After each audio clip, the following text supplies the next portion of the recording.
Hey folks, there's been a lot of talk lately about sexual harassment in Hollywood. From the Harvey Weinstein fiasco, to the Me Too movement, to the Golden Globe Awards, and now the music industry, it seems as though there's sexual harassment here, sexual harassment there, sexual harassment everywhere. I feel for the victims of sexual harassment. I really do. But I take issue with most, if not all, of the claims that have been made in recent days and weeks. My two main issues are these.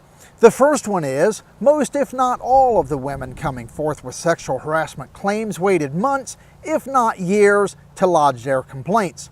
My second issue is the fact that several, if not dozens of women were allegedly victims of the same perpetrators. Why?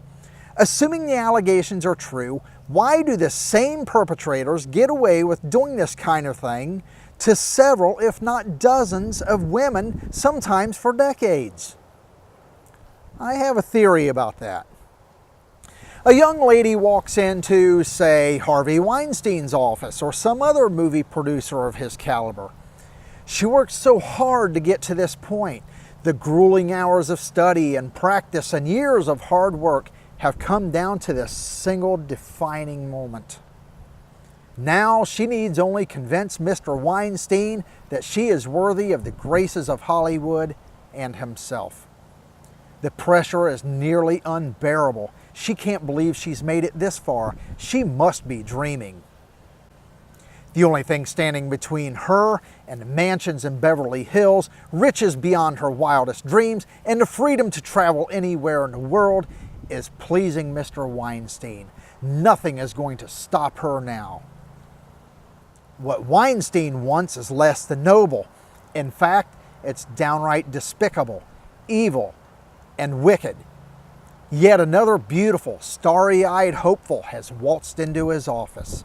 As the door of his office slowly closes in a dramatic fashion, it is picturesque of the perpetrator within, eyeing, circling, and closing in on his prey. What seems like an eternity later, she exits his office. She's afraid, she's angry, she's feeling betrayed, violated. Perhaps all of those feelings come crashing down on her simultaneously, like a collapsing building in a violent earthquake. She has all of these feelings pent up inside of her and she is raging. But what does she do? What she thinks she's going to do is go into self-preservation mode. She has convinced herself she can't say anything. She has worked so hard to get to this point, and to breathe a word about this would leave her career in a heap of ashes before it even gets started. And who will believe her? So she stuffs her feelings, burying them perhaps in frequent drug-induced stupors, alcohol abuse, a string of failed relationships, rowdy all-night parties, and any other way imaginable to escape her excruciating, pain-ridden reality. But here's another harsh reality. Because she didn't report the initial horrendous crime committed against her, she has subjected herself to perhaps dozens of occasions such as these for years, if not decades to come. And because she remains silent, she set the stage for other dreamers to experience the same nightmares that she endured. She prostituted herself for the fame and fortune that were dangled in front of her, partly by her own lust for material goods and worship of adoring fans that human beings just weren't designed to handle. That's right, she prostituted herself.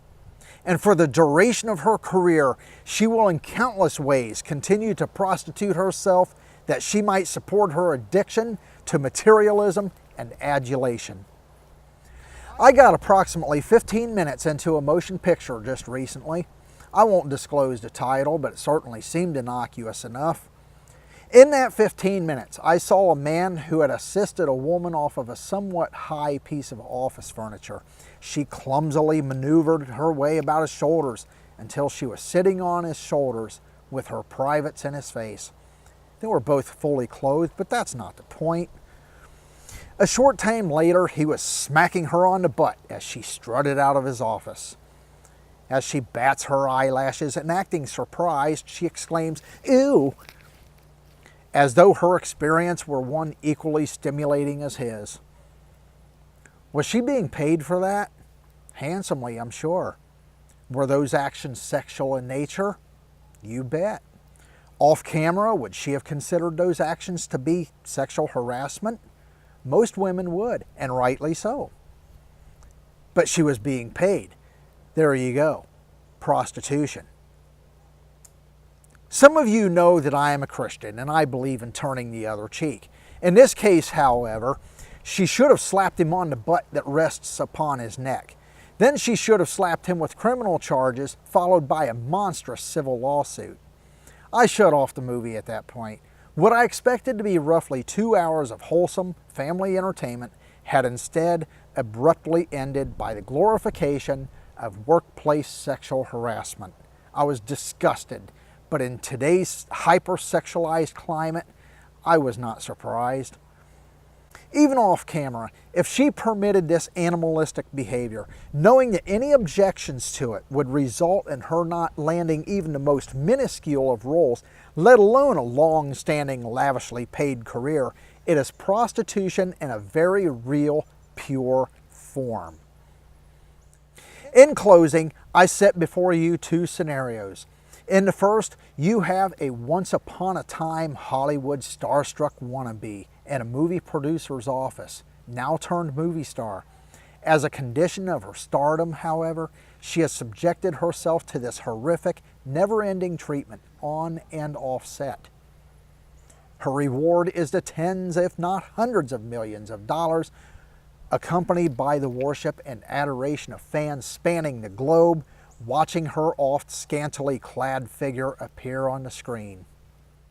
In the second scenario, a scantily clad prostitute stands quietly under the cover of darkness, hunting for the precious life of her next client, that she may pay a visit to her supplier for her next fix. Aside from the fame and amount of money at stake, in essence, what, may I ask, is the difference? I don't see any. Thanks for watching.